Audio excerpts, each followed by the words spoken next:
ايفون الغلابة. تعال نشوف محتويات الكرتونة مع بعض. ده انفينكس سمارت 20.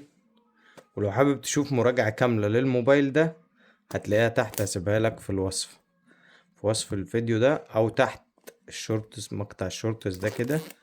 دقيقة واحدة هنفتح كده مع بعض تشوف محتويات الكرتونة.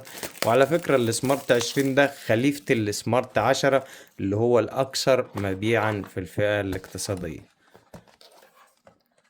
وطبعا قبل ما نفتح الكرتونة عارفين ان شركة انفينكس هيكون معاها الوصلة والشاحن وحتى السماعات، وهي من الشركات القليلة اللي لسه بتنزل سماعات.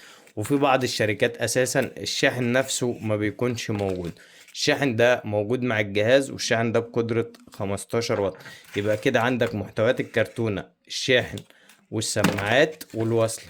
سيبهم هنا كده ونشوف بقى محتويات الكرتونة. وده الدبوس المعدني، وده الضمان محدش بيشوفه.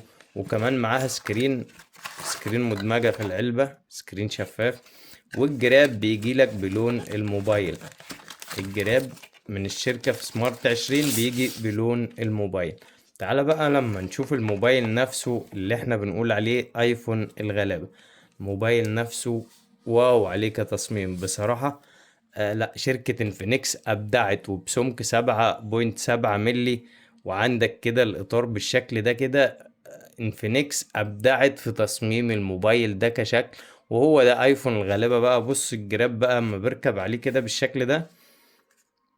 الموبايل نفسه لا، مسكة الموبايل ولون الموبايل وتصميم الموبايل وسمك الموبايل ما تحسوش فئة اقتصادية. ولو حابب تشوف مراجعة كاملة عن الموبايل ده هسيبها لك تحت، شوف المراجعة.